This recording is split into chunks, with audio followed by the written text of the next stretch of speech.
Hey, this is Dr. Kish. Welcome to Module 13's virtual presentation.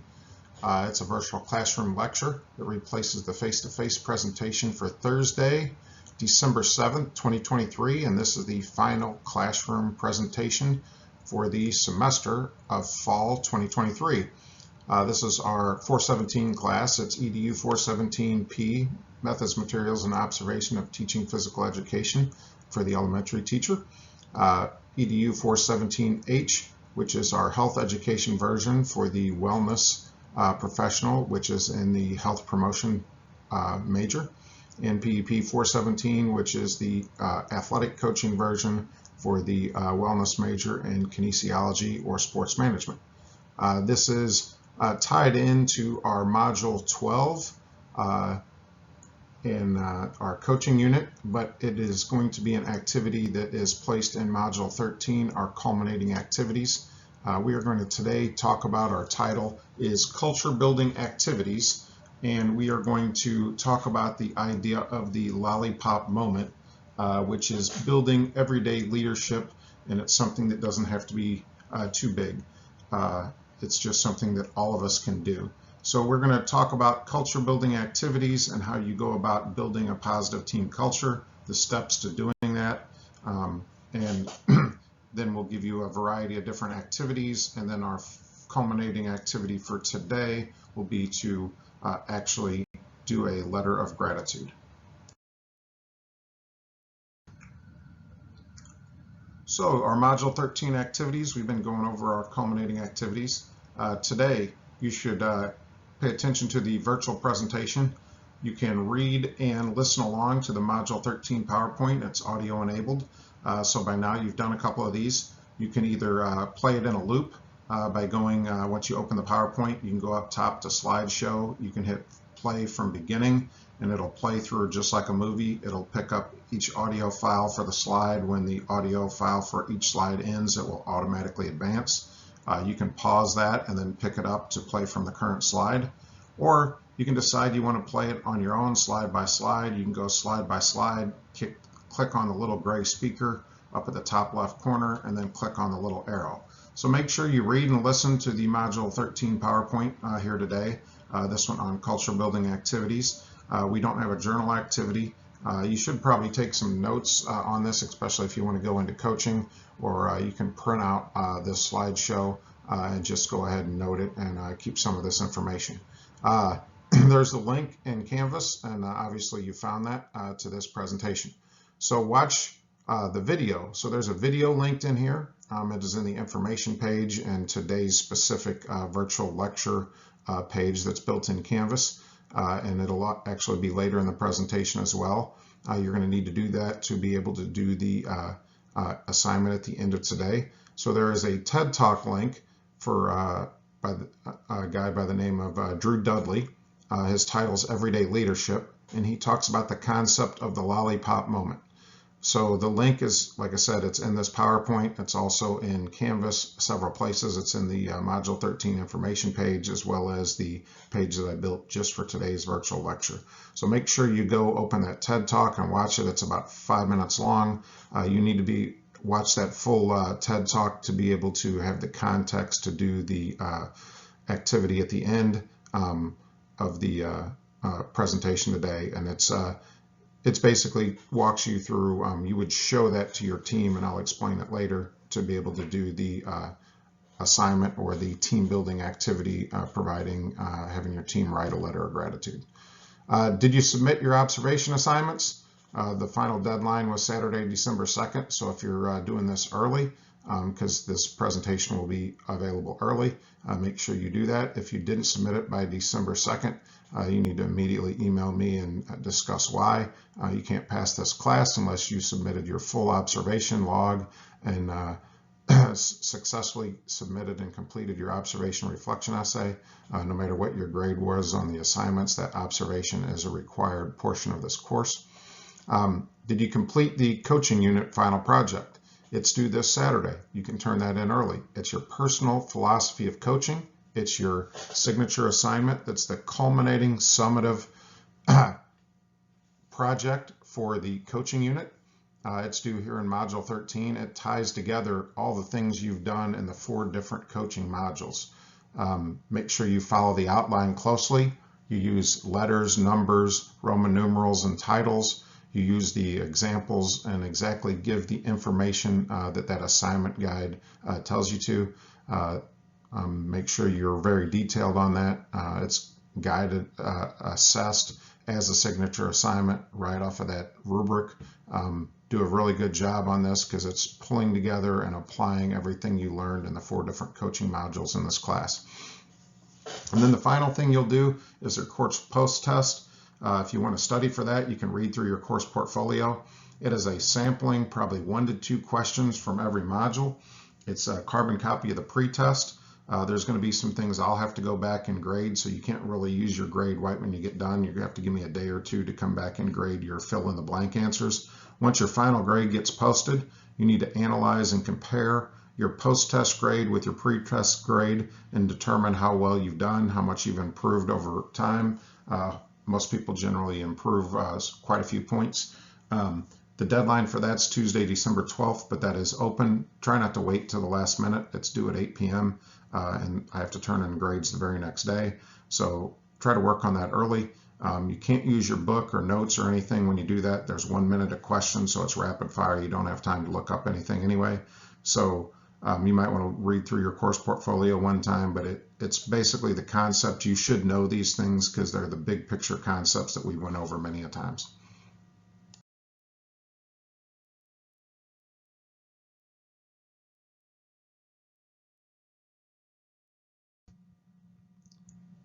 So the Module 13 objectives, these are the things you should be able to do in this culminating activity module. By the end of the module, you should have investigated professional knowledge, skills, abilities, and responsibilities by completing your observation in a clinical setting. You'll do that by turning in your final observation log. And each of these, you'll see that your Missouri teaching standard if you're a teacher, or your Lincoln University health and wellness standard if you're a wellness professional, that each of these objectives is aligned with, listed here on the screen. You'll interpret and analyze your observation worksheets to provide quantitative data, and your interview worksheets, your pre and post interview practice observations to provide qualitative data in order to construct a data-driven observation reflection paper based on your specific professional standard. And that'd be the Missouri teaching standards if you're a PE major, or the Lincoln University health and wellness standards if you're a wellness major. You're going to develop a detailed observation reflection paper that discusses the application of your theoretical knowledge, concepts, and skills. That's what you learned in class, the theoretical knowledge, and how it's applied in a professional setting. So that's what you saw in your observation, how a teacher or a coach or a wellness professional actually applied those things.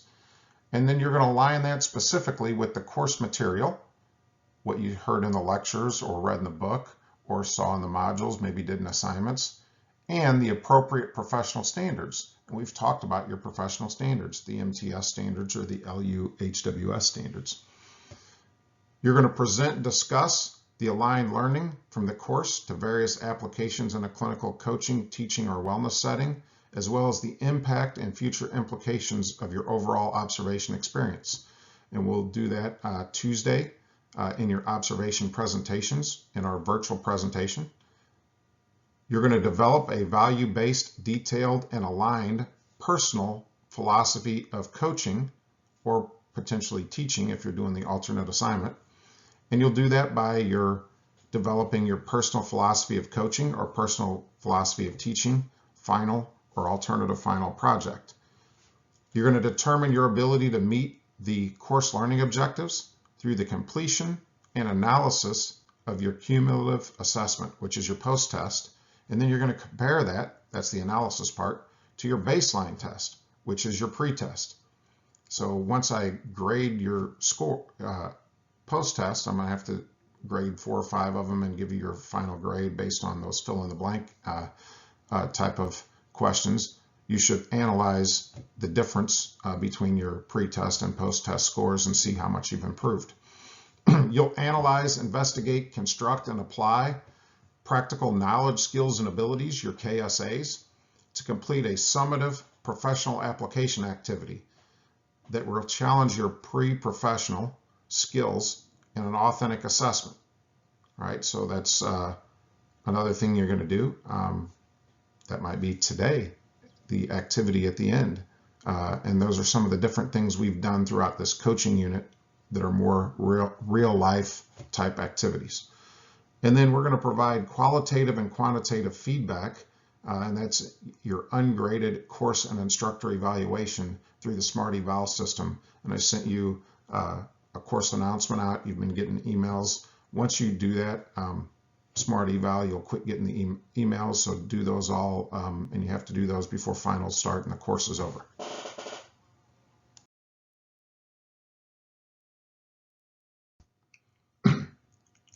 So we're going to start out talking about building a positive culture today. So when we build a positive team or organizational culture, if we're considering how we align this outside of working with an athletic team, it might be our classroom culture if we're a teacher. It might be our organizational culture if we're running a fitness center. It might be how we work with people in a wellness setting. It might be if we're managing or leading some type of group. All right. But building a positive culture doesn't just happen because the leader wants it to happen. You have to do some things systematically. The first thing is we have to develop our values, and then we have to figure out how we're going to impart that culture or teach that culture, and then we're going to have to do activities and continue to develop it within our group. So having a positive organizational culture requires some time to determine what it's going to be, to analyze it and develop it. It's going to require some work on focused, thoughtful, well-planned, and creative culture building. It doesn't, like I said, it doesn't just happen overnight. The leader is going to have to be intimately involved in it. They're going to have to drive the culture building. You can't, like we talked about before in character building, you can't just delegate that. Yes, you might have other people do it, but you have to be the leader of it and you have to be heavily involved in it.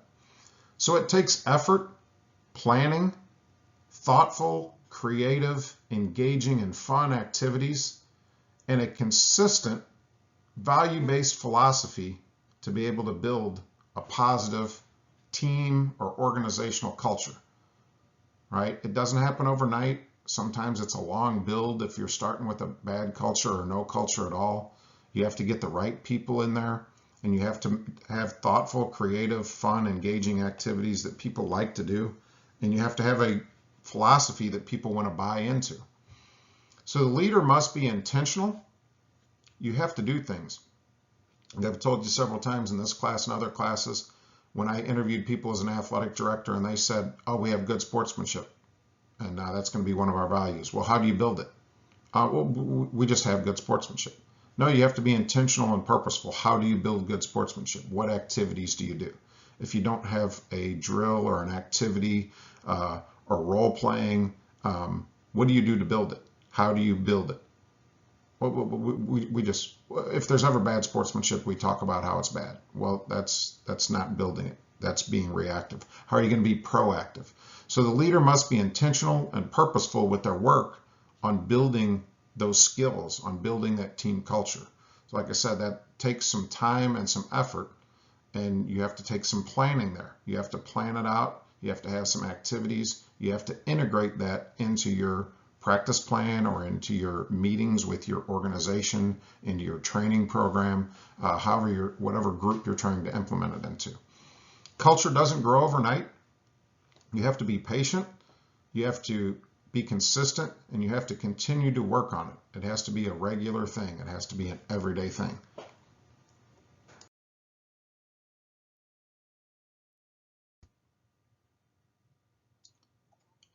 So building positive culture is done around values. So how do you build positive team culture? First of all, you have to start by determining what values, ethics, morals you want to build your philosophy around. And it takes considering aligned values. You have to align your values with everybody. So the best way to build a positive culture is to determine the values and find a way to build a culture that works, that fits, where the values align, or what we'll say maybe they overlap. And we're going to look for where values overlap with our 3 different distinct groups, maybe 4 different groups, if we want to break it down that way. And that's where you're going to get the buy-in. You have to have this overlapping values where all of them come in alignment, and you'll get buy-in from everybody. So we need to start the whole process of determining what our team culture is going to be built on to build this positive team culture by aligning our values. We want to determine the values that we want to use to put our program in place, but we have to align them. So what are the values of the organization? We have to look at our organizational values. Are we coaching in if we're looking at a team, are we coaching in a community-based program? Is it the YMCA? Look at the YMCA's pillars of success. Is it a parks and recreation program? Are we at a church team? Are we working for, a religious institution where they're gonna value different things than a community-based program, than a elite travel team where people get cut? Is it the youth league where everybody plays the same? Or is it going to be we're playing to the better players to win? Is it an education-based program where it's at a high school where people have to be, have behavior, have to have academic eligibility, they have to follow the state high school guidelines for, there's 11 to 13 points of eligibility. They move them up and down every year with residency and showing up to school and academics and behavior. And if you're suspended and all those different things, you have to come to school, you have to have attendance. So, and then you got to look at your specific organization's mission, vision, and values. What's the mission statement for your school if you're at a school? Your college, your school district, wherever you're at, is going to have a different mission statement. What's their vision statement? What's their value statement? What's your administrator's vision and values? Do they value winning? Do they value developing people? Do they value running a clean program? It really just depends. Do they value making money at the gate? Do they value making sure that the board members' kids play? So you have to look at all of those things. What are the values of the organization as well as the leadership of the organization? You're going to have to figure those out as you're considering these overall values. The next thing you have to do is determine, and we've done this with our self-awareness and building our own philosophy, you have to determine your own personal and professional values.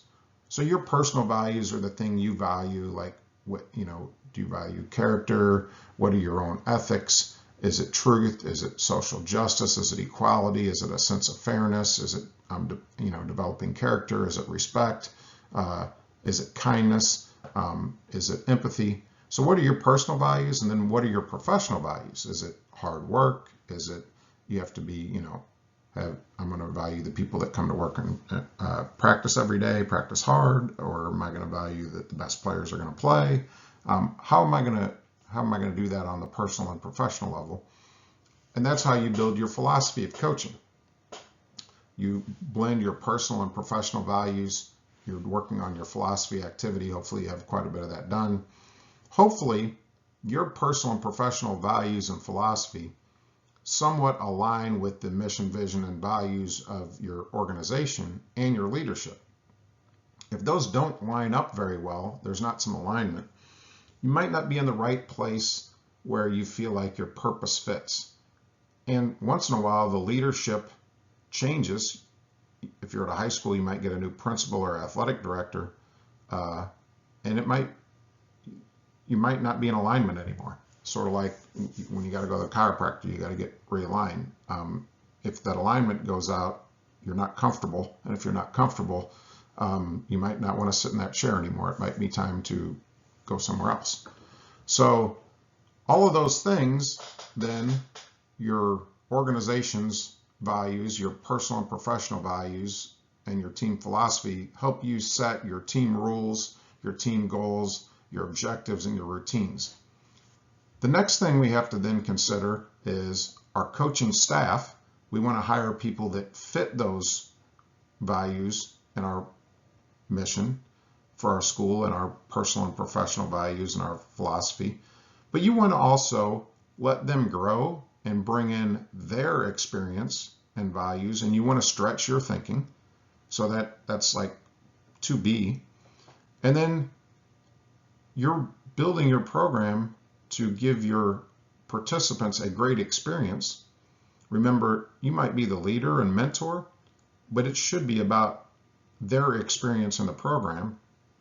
So you have to determine, what do they value? And that needs to be part of this equation too. What are their goals and objectives? And we're not just talking about winning and losing and sports goals and objectives. We need to also consider their goals and objectives outside of the court or the field or the points or the goals or the assist. What do they want to get out of this experience? Why do they play? Is it for fun? Is it to be part of a team? Is it because what do they want to learn? What do they want to get out of the experience? Besides just the sports, you're going to have to ask some deep questions to some of them. What do you want to get out of this experience ultimately? Like, do you want to develop, what kind of skills do you want to develop? And some of them are going to really focus on the sports skills. I want to get stronger. I want to get a college scholarship, but you're going to have to just continue to dig deeper to determine some of those things that they want to learn out of the experience. Well, I want to learn to communicate better. I want to learn the value of hard work. I want to learn how to be a better teammate. I want to learn how to, okay, so then those become your values. And that's going to take some discussion and some different things. You might have to do things like some word walls and some different discussions at different points and some different team building activities to pull some of those values out of your athletes. And then that's how you can start determining, aligning your values and building your culture and your different character building activities.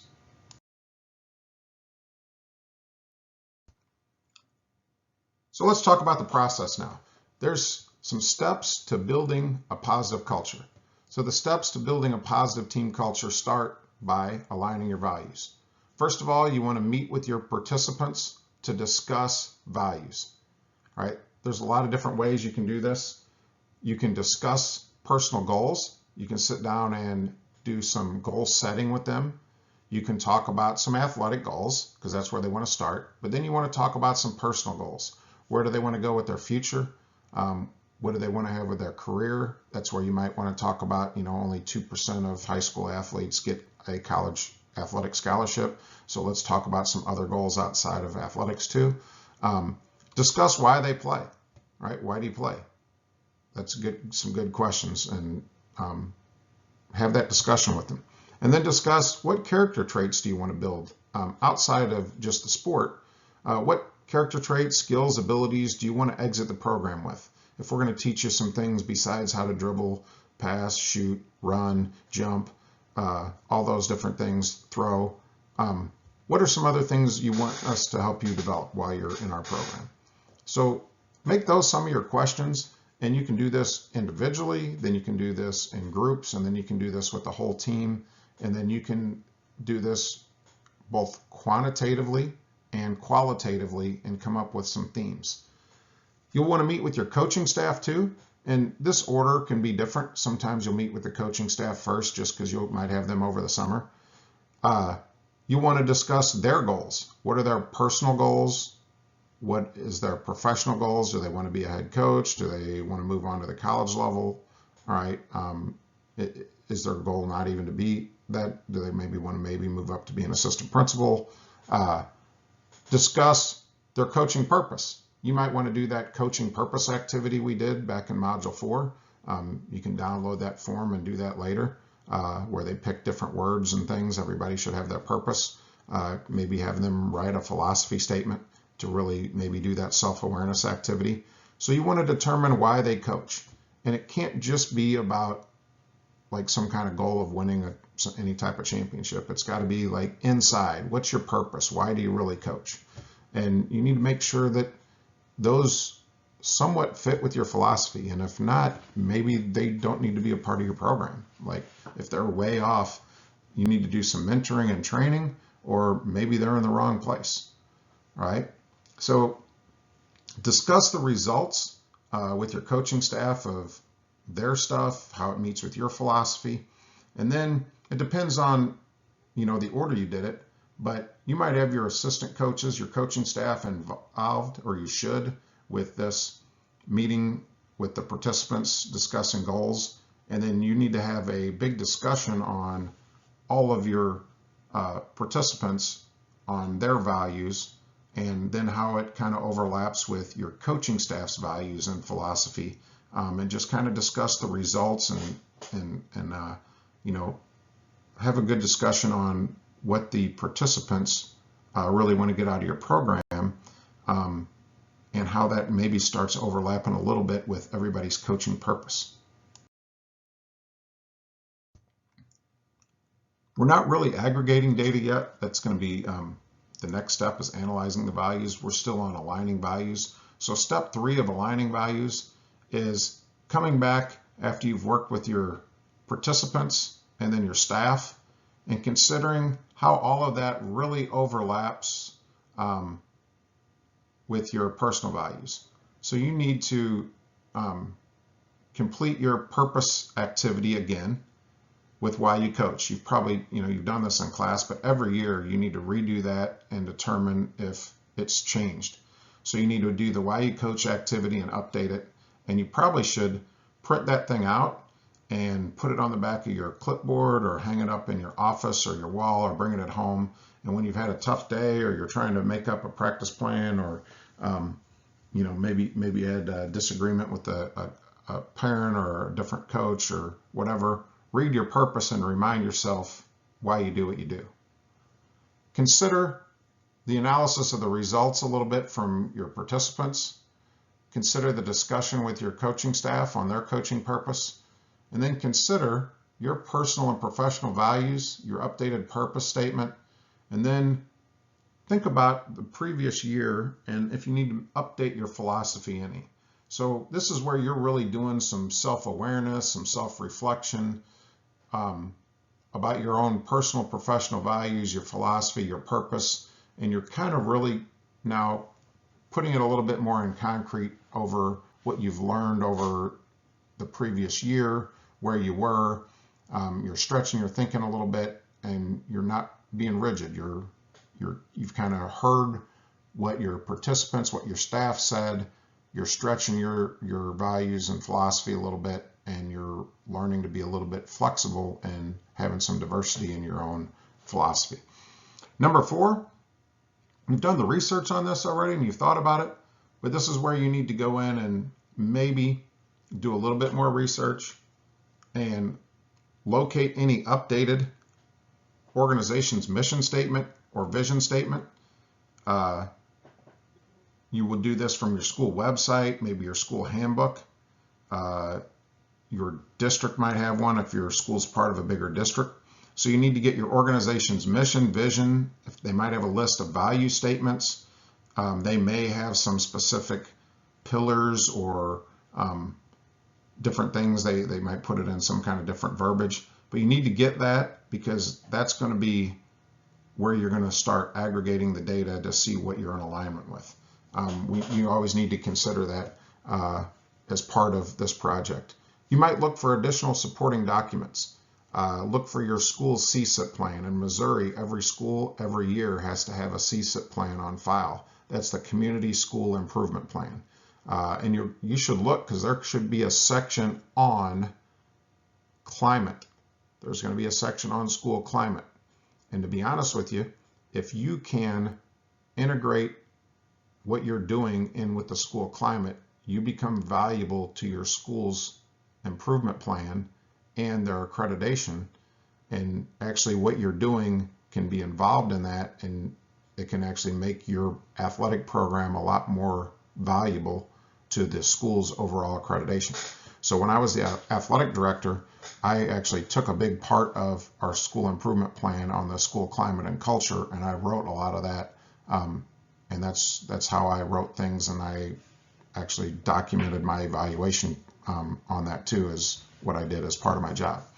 You might also look, you could work with maybe your counselors or your assistant principals that work with behavior management. Look at your school's behavior intervention plan.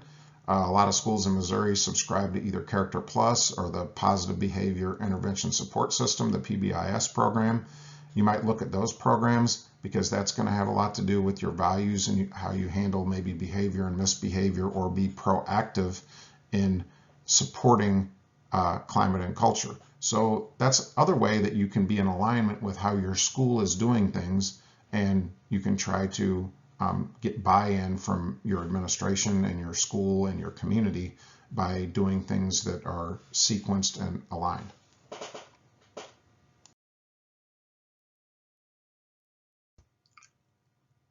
All right, we're moving on to step 2. Step 2 is where we've done all those things, and I even told you to start kind of looking through it and considering it. But step 2 is really just analyzing the data from those 4 different points, right?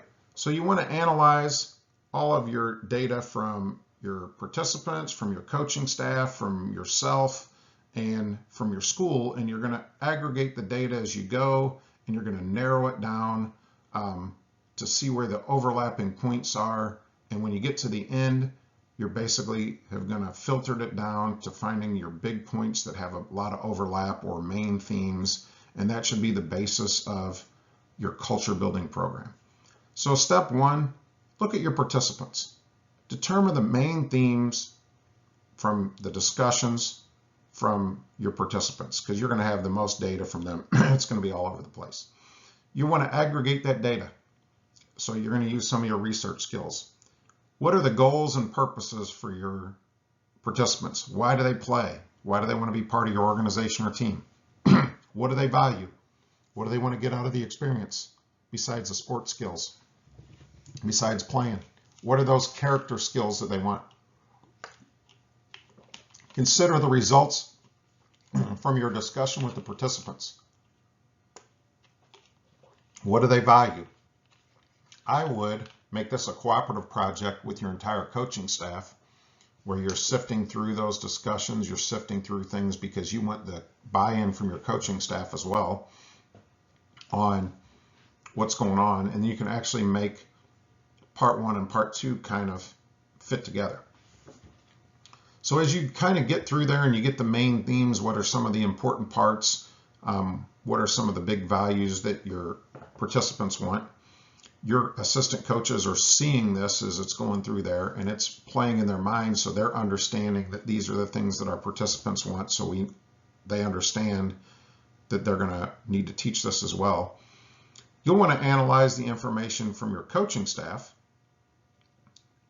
from their philosophy, from when you had them do their coaching purpose statement. You might have them do a little bit of a word wall. You're going to take into account this activity of the cooperative project, the discussions they had, and how you saw them latch onto some of these values the students were, and the excitement with them. And you're going to take their main themes of their purpose. You're going to then continue to narrow it down, see where there's big overlap or common points with what your coaches feel are their important values, your staff, and what the participants think are important values, and you'll continue to then narrow it down a little bit to see where these overlapping points or common points occur, and continue to narrow it down and keep your document, and maybe you have 10 or 12 things at this point. You continue the analysis with yourself as well as the organization. So you're going to analyze where your personal values match what your participants and coaching staff list has been narrowed down to. So you're going to think about your own philosophy and your own values. So you're going to start with the main themes from your participant and coaching staff, kind of your list you had or your notes. And And then you're going to note the overlap in values or themes from your purpose statement, your philosophy of coaching, see where everything aligned with your personal and professional values, determine the heaviest overlap or common points of the main themes from the first two groups and your values. And then really, this is going to be your list of potential team values that you would use. So you might have that as your list of team values. You're considering using this. And the next step or last step is you're going to take your list of potential team values from your project, from your team, and then you're going to look at your organization's mission or vision statement. Is there anything that stands out that really hits home, that fits under your organization's mission, vision, or values? If they match, we want to highlight those. If there's anything that's way off track, if we need to scratch a few, maybe that's where we maybe eliminate one or move it to like a second tier. Consider your additional resources. Maybe that value statement, that community school improvement plan, your behavior plan model. Are there any that really stand out that we need to move to the forefront or move back to our secondary list? You're going to determine your best overall common points then, see if anything needs to move off the front line to the secondary line. And then you're going to come up basically then with your final list. These are your team values. It's going to be the basis of your character development program, your culture building activities. You're going to see if anything kind of changed from your potential team value list. Did anything really come into focus? Since everyone's values are included here, you started with your participants. You considered your coaching staff, the people that are going to help you put this in place. You considered your values as the leader, but it wasn't just you. You weren't running a coachocracy, right?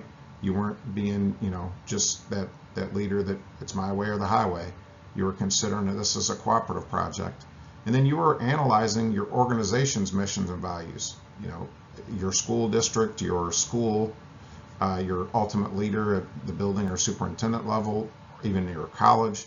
And a lot of times those are built on community values, so you might even consider other things such as maybe community or parents or different things. If you're at a private school, you might consider that as well. That could be like the fifth step of this project if you wanted to go a little bit further. But you've considered everybody in this process. So being that you've considered everybody, this is going to be a diverse set of values, and you should get buy-in on building culture because this considers everybody. It's not just yours. It's not just your philosophy. This is the philosophy of everybody involved. Now, the tricky thing to this is you're going to have to redo this every year. You're going to have your basic values, but you might want to go through this process every year and slightly tweak it because your participants are going to be different. Your organization's values might change. Your values might change. People and times change. So you might have to tweak this year to year.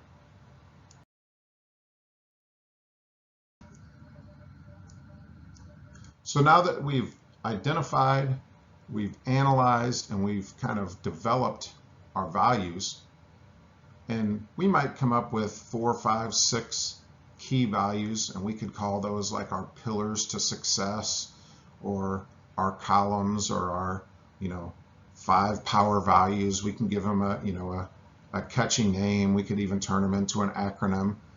The next step is actually implementing our values-based program. That is building our positive team culture. It's putting it into action.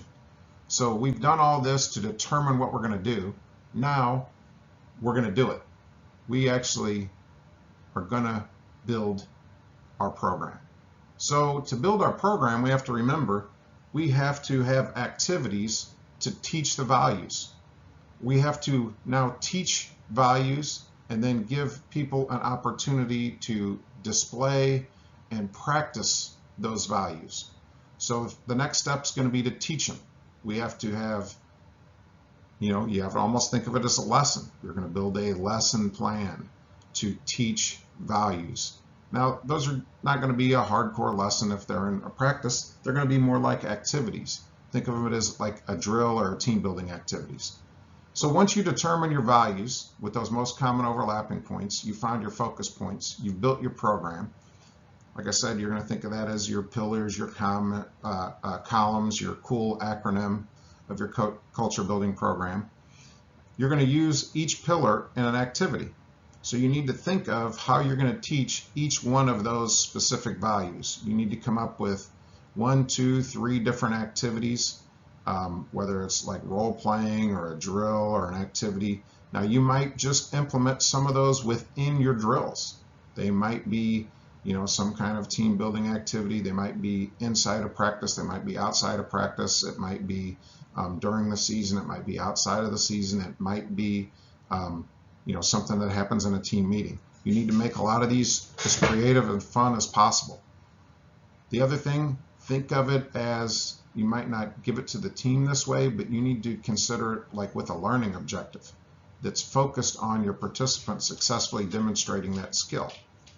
All right, so consider your culture and character building program to be like you're teaching this value. So here's an example. If you're thinking this as a learning objective, each team member is going to successfully demonstrate leadership skills, because we're teaching leadership, by showing at least 3 acts of positive team communication or helping a team member in practice today. And as we note on our leadership development chart, and it's got to be noted by a coach. So you're going to have to get 3 stars on our chart today to be successful. And you're going to then have to teach some different positive team communication, what you're looking for. So you might teach that in a team meeting, and then you're going to give them an opportunity to practice it in practice, just in your drills. And you could see somebody helping somebody out. They didn't get it. They're explaining it to them. Hey, that's a star, and you're going to keep a leadership development chart several times throughout practice. You might have your manager keep the chart, and the coach has to walk over and tell them this person got a star because of this. And you might some days point out why they're earning stars exactly when it happens, and other days you just tell them afterwards, hey, write down Jimmy got a star because of this. And at the end of practice, you tell them why they earn stars. So that could be some of your activities. So you need to design those creative and impactful ideas to build culture around your values. It could be something as simple as that. You're implementing already what you're doing in practice, but you're putting some meaning and some visualization to it. Or it could be completing a whole different activity, and we're going to go through some of those activities that really focus on culture building that aren't just implemented within your normal drills here in a little while. So remember, your focus points, your overlap in values, that's what defines the areas where you're going to build team culture, and you're going to build those activities around it.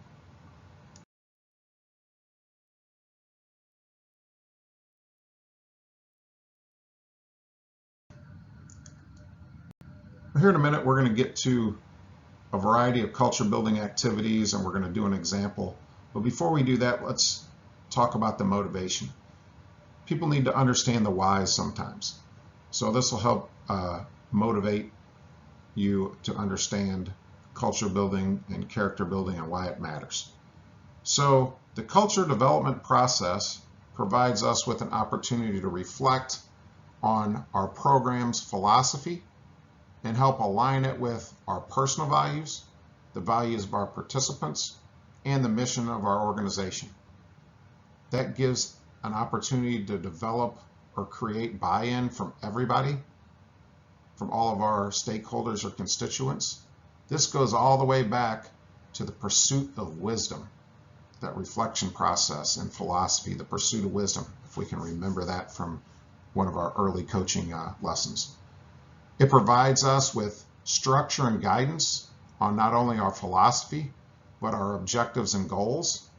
It gives us an opportunity to lay out a map to the end goal. If we remember from lesson planning, we would like to do some backward design. These are our values, where we'd like to get. It gives us some overall direction for our program that is more life skills, where our participants would like to get in life. right? Not just athletically. It also can be a reminder of that ACEP motto that we should follow in everything we do. Think of the athletes first, their best interest first, and then winning second. And if we do that, we're going to be successful.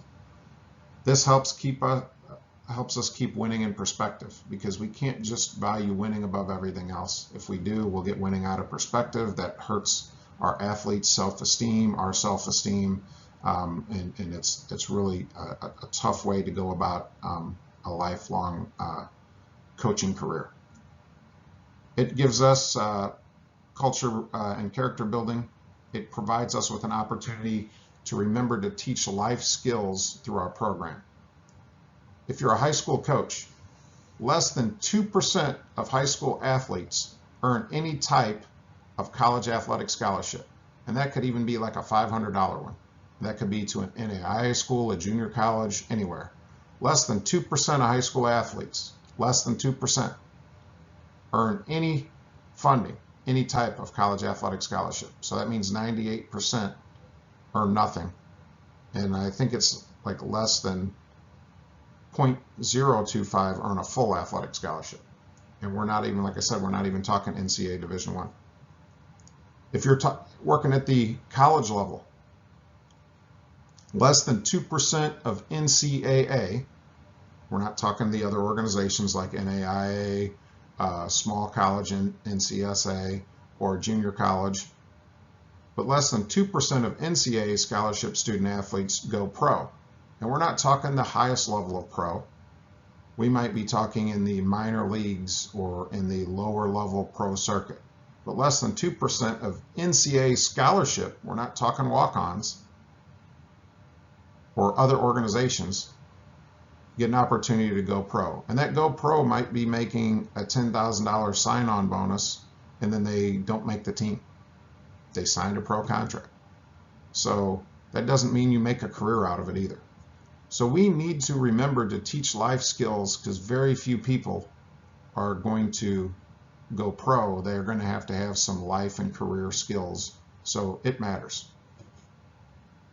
It provides participants with an opportunity for personal growth. And if we develop fun, challenging, meaningful activities, they can be designed to promote decision-making opportunities that can develop leadership skills for our participants. Remember, when we talked about coaching styles, if we give decision-making opportunities that develop leadership skills, that fits within that cooperative style of coaching that is what today's athletes really crave to be involved in. Character development activities can also be used to develop positive team culture. So when we consider all the different character building ideas, when we talked about building a character program and positive character traits and all the different activities, and when we talk about some of them here in a minute, it really gives us an opportunity to continue to build around our team culture. Remember the 3 steps. Identify, that's identifying our values. Teach the principles of character. We teach those through activities. And then provide opportunities to not only practice, but display character. And I'm going to give you a variety of ways to practice and display character on our next slide. And then the last thing, it helps reduce a variety of negative behaviors and reduce people getting into negative character traits. What would that be?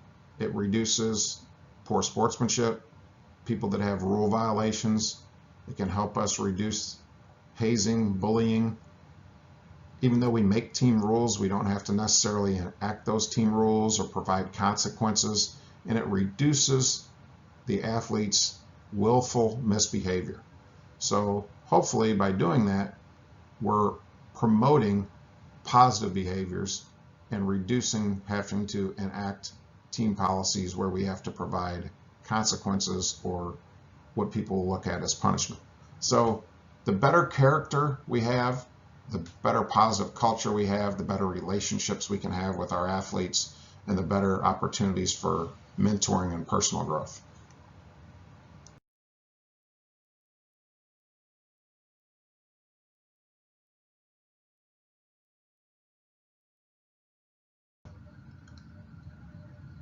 So I gave you this slide a while back and we didn't get to it that day.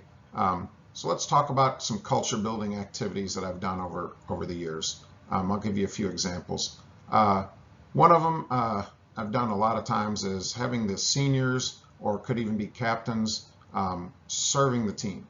You shouldn't get to a level where your leadership is above the rest of the team. You need to probably look up the leadership style of servant leadership.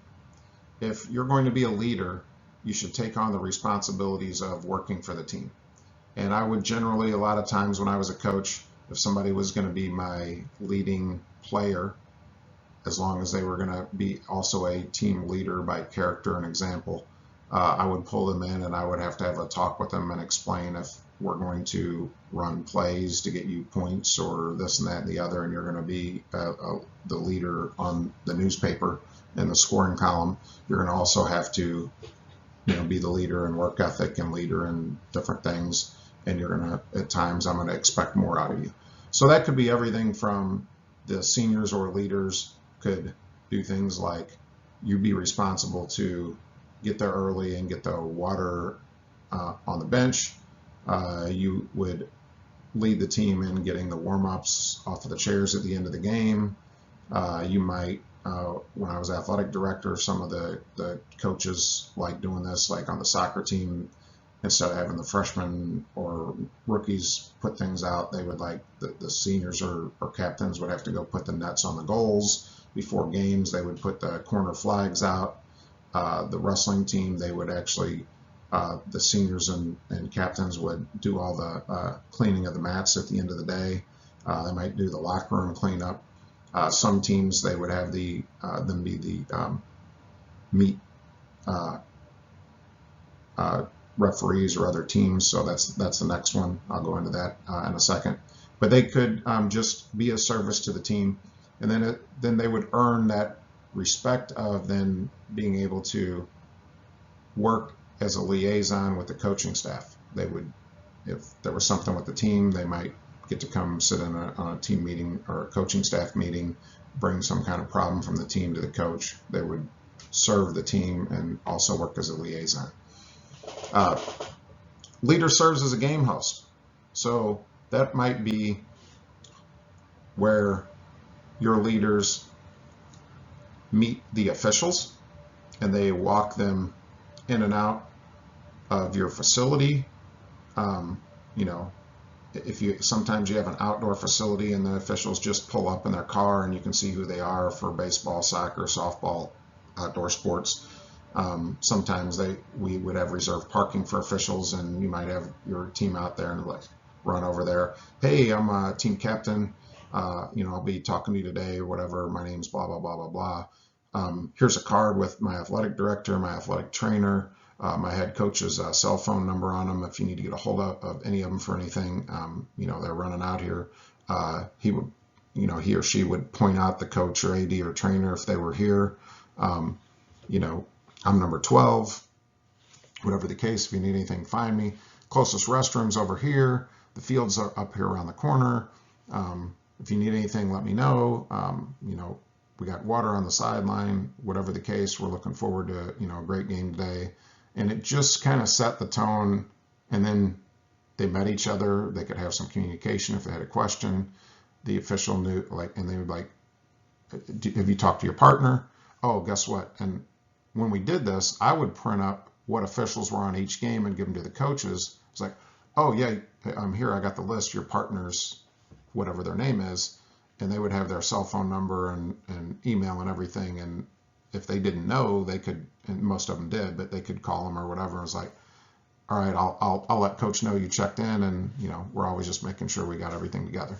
And it looked like you were organized as a school. You guys were on top of it, and and then they might meet the other team's bus. Hey, welcome to the game. Looking forward to, you might have multiple people do this because a lot of times they would show up, your two captains or leaders. Let me take you to your locker room. Let me show you where the restroom is. This is where your team bench is. Think about that. When you have somebody to your house, somebody's coming to play you. And that was how we always said this. Somebody's coming to play you. They're coming to your house. If somebody comes to your house, you meet them at the door. Well, why wouldn't we meet them at the door? You don't want them to sit in your favorite chair or couch for the most part if they're coming over to watch a game. I don't generally care, but some people do. So you want to say, oh, hey, this is your bench, because you don't want them to sit on your bench. Where do most people know? Restroom's right here. You generally tell them where the restroom is. They're going to have to use the restroom. You offer them a drink. Hey, closest drinking fountain's here, water's here, right? You generally show them around a little bit. Welcome them. Hey, thanks for coming over. Looking forward to the game today. Man, hopefully it's a great game. So you say all of those things to them. So, and then same thing, would point out the head coach. We would, the teams that did this, we would print up those cards and, hey, here's my athletic trainer's number, the athletic director's number. If you need anything, call them on their cell and they'll get right back to you. And it made our atmosphere a lot better. And it just and those kids got some leadership skills out of it as well. So the game host was a good way, and it made them kind of stick out as leaders then. Another things we did some different places was stop and recognize character immediately. So if anybody did something good, we wanted to point it out. So we did this at different times. We would do it as a week. So every sports season, we would have our sportsmanship week. And actually, we did this in a conference one time, one of our athletic conferences. We got everybody on board, and we did a fall, a winter, and a spring week. And we did it when generally it was a heavy conference scheduled week, and we gave out awards. So we would even stop the middle of the game and give out awards. We would get the officials involved and be like, hey, if you see somebody on either team at a halftime, football, generally there was an official on each sideline, and they would pay attention to that side, and they would give us a card with a number. And then at the end of the third quarter, we would announce them. And then some, like volleyball, in between sets, we would actually give the certificate out. We did it at the end of quarter sometimes.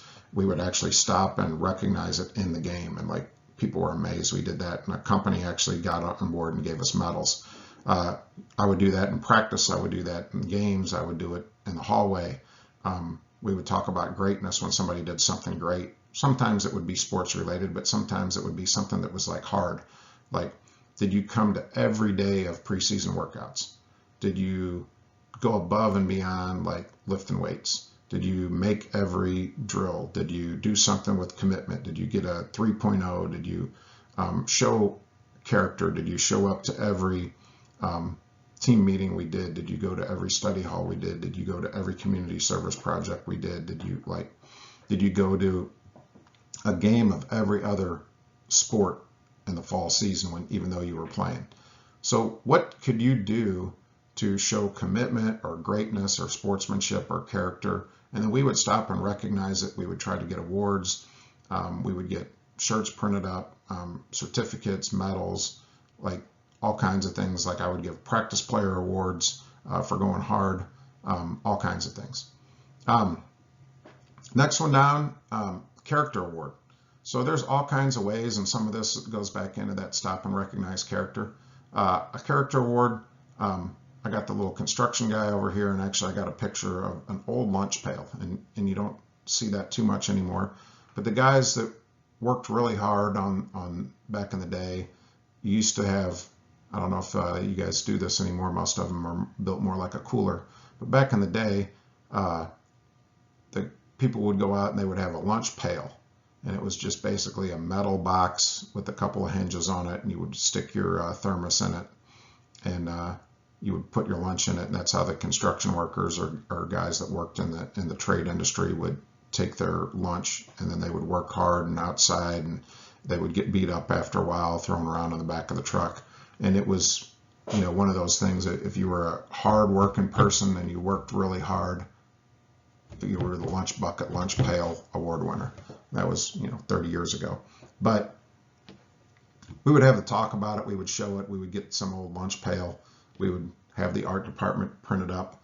And when somebody, worked really, really hard for a while, we would present them with the lunch pail, and it generally had something in it, some kind of prize, usually some snacks and stuff. And then they would get the lunch pail, and they would get it for a while. And if somebody else earned it, we would take it from the first person and present it to the next person, whatever the case. We may let somebody keep it for a week and then get it back, and we would stencil our name on it, and it would go in our trophy case with their name and whatever, and then we would fill it back up and give that out a couple times a year.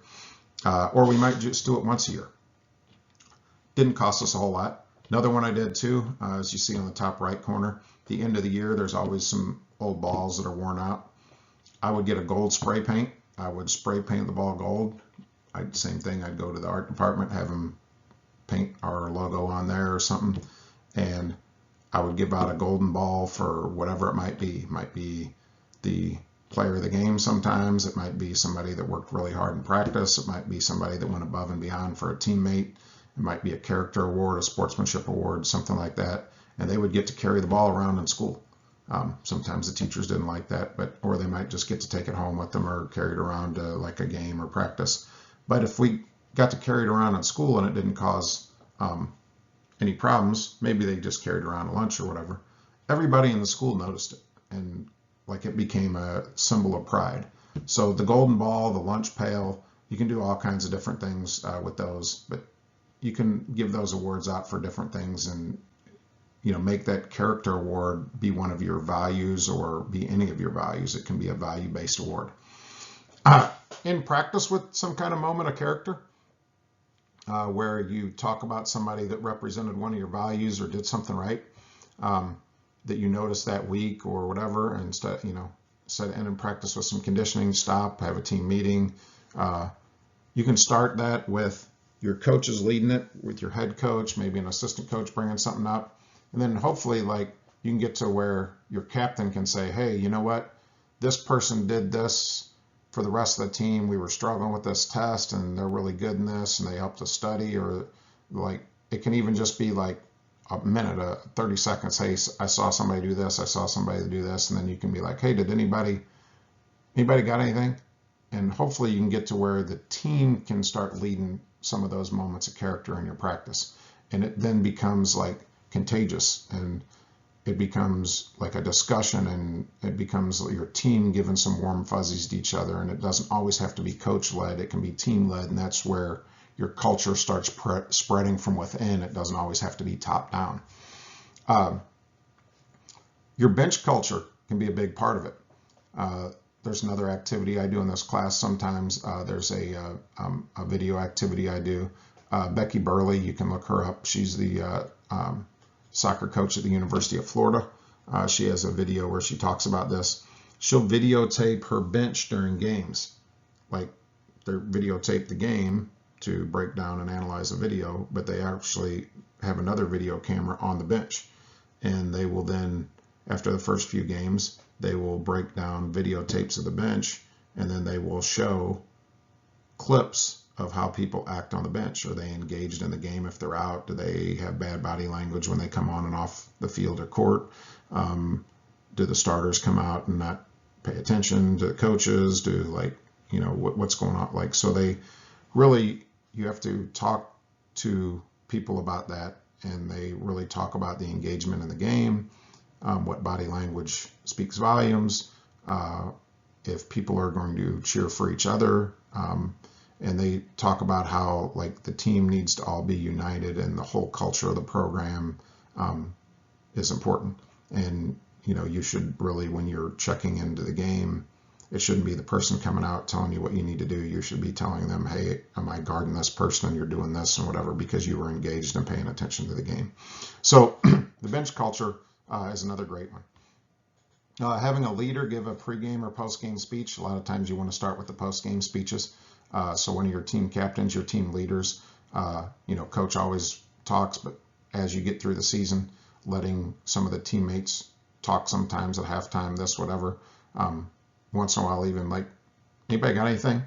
And letting your, giving opportunities for your participants to be leaders anytime you can. And whether it's preparation or post-game or whatever the case, giving them an opportunity to speak and have input and be leaders. Service learning projects, all kinds of different ones you can do. I told you before, we did neighborhood leaf rake.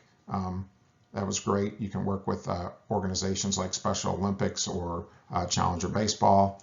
You can do different school environment projects. There's the Adopt a Highway. You can do school cleanup projects. A simple one we used to always do is when we'd come back and we would always clean up the bus. When we're getting off the bus after a game, everybody clean up the bus, get everything out of your seat, walk the bus. We would always clean up our bench. After home and away games, like before we left the floor, we would straighten up all the seats. If there was trash, like a lot of times there's cups and stuff, we would straighten up everything before we go to the locker room. People were looking at us going, what the heck? And we left it straight. But we would clean up our school environment. We would have our players, no matter what in the season, if they were in the lunchroom, whatever table they were sat at, they were responsible to make sure that even if it wasn't theirs, they bust the table when they got up and push the chairs in, whatever table they were at. So we always wanted to keep our school environment, our environment we were in, as clean as possible. When we came back from a game, if they were waiting for a ride, they were supposed to police the area. If we're on the baseball team, every year we cleaned up the dugouts, cleaned up the area. We would have our team paint the dugouts, paint the area, and then they weren't going to get graffitiized or messed up because those kids were looking out for it and making sure if they heard anybody came in and screwed up their area, they were going to police it themselves. So it was a good thing to have your team involved in caring for their own environment. And the last one is our letter of gratitude, validation. We'll talk about the lollipop moment. It was a great culture building activity. I've done a lot of different places. I won't go into that one since we're actually going to do it as an activity.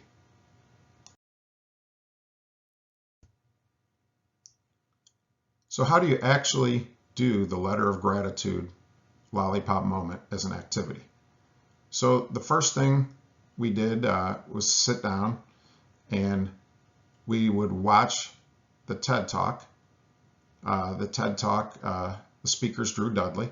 And if you've seen TED Talks, it's not some big traveling speaker. It's just normally somebody that gets up and talks on a topic. And Drew was a graduate student, and he got up and talked on the topic of everyday leadership. And he provides the concept of a lollipop moment. And it's basically that you don't have to just be some big leader. You don't have to be scared of being a leader. You can do things that you don't even realize you're being a leader and impact somebody. And that can be somebody else's lollipop moment, and you don't even realize you did it. And he didn't even realize he did something for somebody, and he really gave her a lollipop. And she never said thank you. He didn't even remember doing this hardly. And 4 years later, she came up and said thanks and explained the situation, and it was so impactful on her life, and he didn't even realize what he had done. And your leadership can be impactful to somebody else, and you don't even realize you do it. So you don't have to be scared to be a leader. You can just do things you're supposed to do and be a good communicator and try to do quality things, and you can lead by doing the right things. So it's talking about building character and leadership, just being an everyday leader. You don't have to be the president. So it's a great video. So you start by watching the TED Talk that's 5 or 6 minutes, and you get a little bit of a chuckle out of it on some of the areas. He's got a little humor. And then after you show the video in the team meeting, you have a discussion on the topic of everyday leadership, and you align it with your value. So whatever your team values are, do you have something about leadership or gratitude or communication or something that could tie into this everyday leadership type of thing? And then you can just discuss it, how it could play in and how this concept we could use. And then after that, we talked about the idea of saying thank you to somebody for something that you might insinuated it or briefly said it, but you've never really just sat down and said, hey, you did this for me. And I know that was maybe just the course of what you did in your job or what we did, but I never really sat down and explained to you how impactful it was to me and how much it really meant to me. And so basically we had our team members write letters, and if we generally did 2. So we did one to somebody on our campus. So if it was at a high school, we had them write a letter to either a teacher, somebody not on our coaching staff, or a staff member there at the school, and somebody else that wasn't a family member outside, like maybe a previous coach, a previous teacher, a pastor, a friend, a mentor, a neighbor, maybe somebody at the YMCA, the Boys and Girls Club, just somebody. And then when they got done with them, we hand deliver the ones to school. We put them in the teachers' mailboxes. Some years we actually were able to get the students out of class and we had the students go hand deliver them, which was really impactful. And then we put a lollipop on actually the letter, because we put it, the ones we hand delivered or delivered in the school mailboxes, we taped a lollipop to them because we called this the lollipop moment. That's what he calls it. And then we provided our players with a lollipop for doing it, just the corny lollipop moment.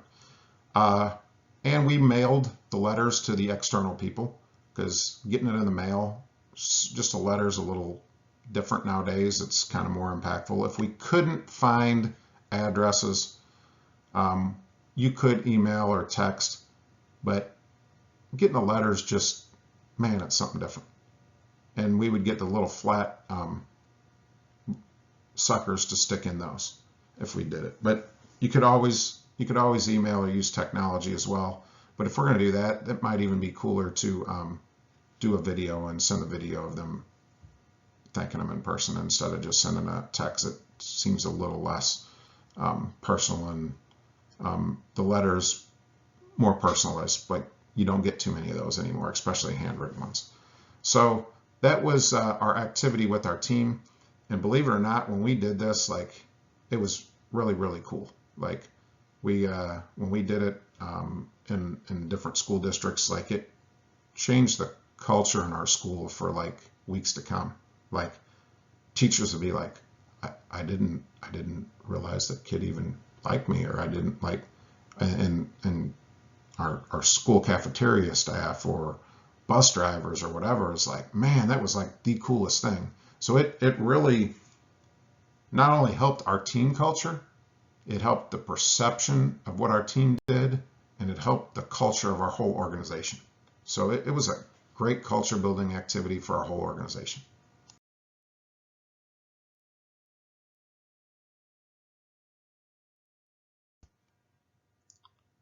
So real quick again, how do you use this as a team culture building activity?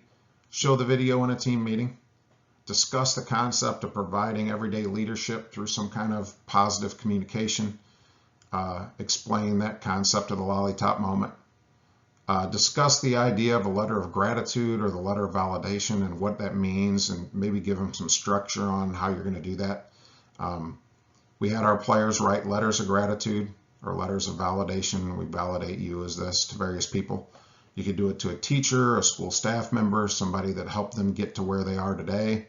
When we did it with our college team, it was like somebody that helped you get here. You know, it could have been a tutor or a coach or a trainer, or, somebody in the past, somebody that may need a random act of kindness, somebody that they know is struggling with something going on, that just maybe you need to write them a letter and, to pick them up. Somebody that provided them with a random act of kindness in the past when they were struggling and needed a hand, or someone that they may have not said thank you to. So you can kind of tweak how you want to do this or give them some different structures. And then we like to send the actual letters, handwritten, or deliver them. The delivered letters had a great impact, especially when you could hand deliver them. Email, video mail, all kinds of things like that are an option.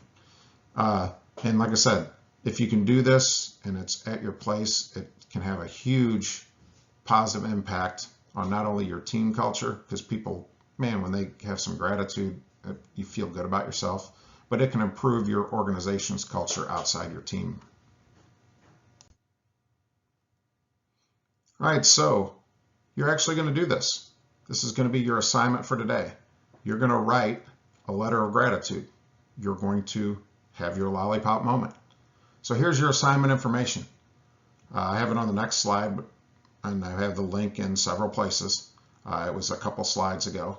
the link there for Drew Dudley's Everyday Leadership TED Talk. But prior to completing this assignment, read and listen to the whole Module 13 virtual audio enhanced PowerPoint that replaces the class for Thursday, December 7th. Read through the information on culture building activities and focus on this specific example of lollipop moment. Watch the TED Talk video on Everyday Leadership by Drew Dudley to understand the concept of lollipop moment. You'll see the next slide on Module 13 page for the link. You'll write a 3 or more paragraph letter, email, or text. It needs to be quite a bit, 250 or more thoughtful and detailed words, but don't just make it real short. Send this letter of gratitude or letter of validation to someone that may have done something positive for you in the past, may have helped you get where you are, may have picked you up when you were down, may have, had a huge positive impact on you. So you need to consider somebody like a teacher, a coach, a mentor. You have to exclude friends, classmates, family members. Can't be anybody like that. So in this letter, thank them for something they did for you in the past. Preferably something that you never really sat down and said thank you for and had a long discussion. But it is kind of meaningful for you either then or today. Tell them where you are now. So one of the paragraphs, hey, I'm a student at Lincoln. I'm pursuing this degree. These are some of my career goals. This is when I might graduate. And if they inspired you or helped you along the way, explain that too. So here's how you're going to submit the assignment. If you wrote it in a document, you can send me the document. If you wrote it, which is the best way to go because it just feels more meaningful when people get it, take a picture of it. If you did it on the computer screen, you can take a screenshot of it. If you did it on your phone and did it as a text, it's kind of hard to do the screenshot because they're going to be really small, but you can do some screenshots there. So you're going to post that into Canvas, but I also need their name, their title, what they were at that time, like were they, your basketball coach, and give me like where, was it at the high school, was it a head coach, was it like what high school, what AAU program, were they, your pastor, what church, like were they at the YMCA, were they a program director? Give me kind of what their title and role was at the time that they assisted you, and put that in the comment box there in the assignment. You can put it in the comments, or if you put pictures up, you can just write it in the assignment box. Actually, probably put it in the assignment box so it pops up. Your deadline for this, and it's going to be up for a couple weeks as soon as I can get this posted. The deadline's Thursday, December 7th. You don't have to wait till the last second to do it, and it's 8 p.m. So go through this whole presentation, watch that TED Talk video to get context, and do this letter and send it up. So this is the slide for Dylan Dudley's Everyday Leadership or Lollipop Moment Letter of Validation TED Talk. You can find the link to the slide, or the link to the TED Talk presentation a couple of slides ago. It's also in the Module 13 information page and the specific page for today's presentation.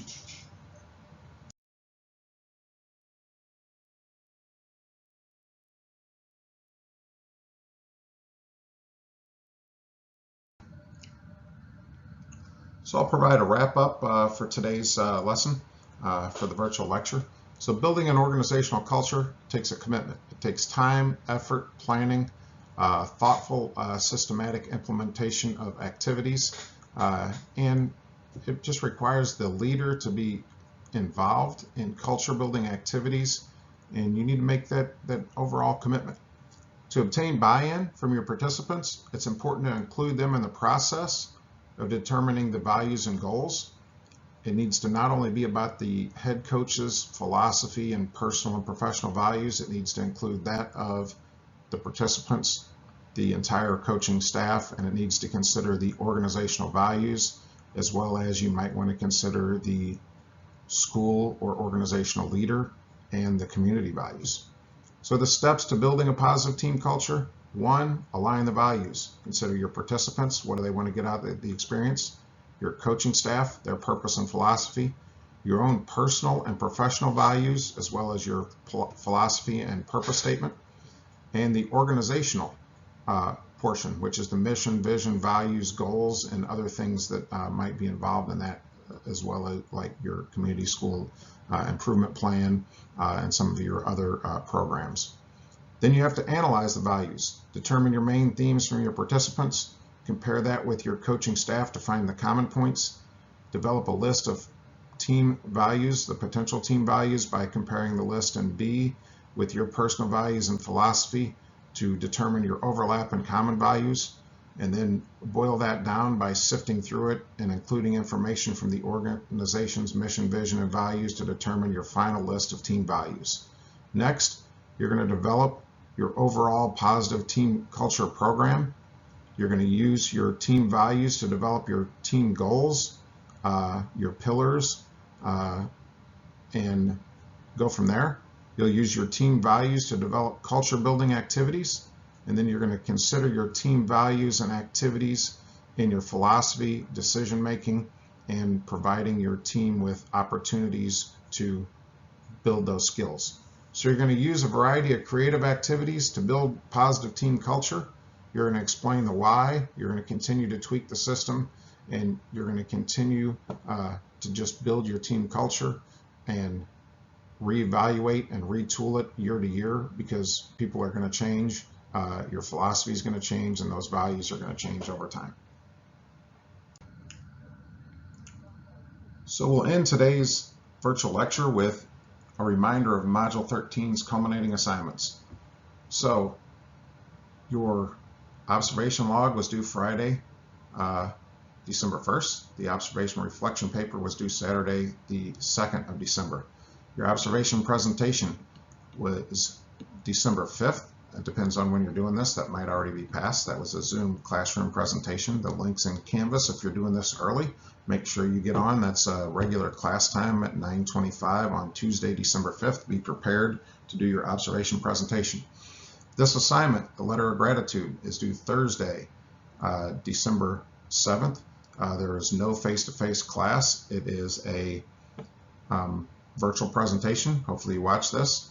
Look at the Module 13 PowerPoint and Canvas and complete this assignment after you watch the TED Talk video of the Lollipop Moment from Dylan Dudley on Everyday Leadership, and read this assignment in Canvas and complete that letter of gratitude. Take some pictures or upload that and fill out the information that needs to go along with that in Canvas by 8 p.m. on Thursday, the 7th of December. Your personal philosophy of coaching, your final project for that. It's your culminating activity, culminating project. For that, it's a signature assignment. Follow the outline closely. Use headings, titles, numbers, Roman numerals, letters. Follow that assignment guide closely. Make sure you use good college level writing. You pull all of the application material together for the class. It's due Saturday, December 9th. Remember, the late window is very tight for that. You need to get that in on time or early. And then your course post test, the final deadline is Tuesday, December 12th. You can turn that in early. It's about 1 minute per question. And the deadline for that's a cutoff. There's no late assignments accepted. And that's really just a carbon copy of the pre-test, the big picture questions on that. So good luck on all your culminating assignments. Sorry I didn't get to see you the last couple weeks of class. I look forward to seeing you next semester. Those of you that graduated, look forward to seeing you in the future. Thanks again for all the work in this class. Hopefully you enjoyed our coaching unit.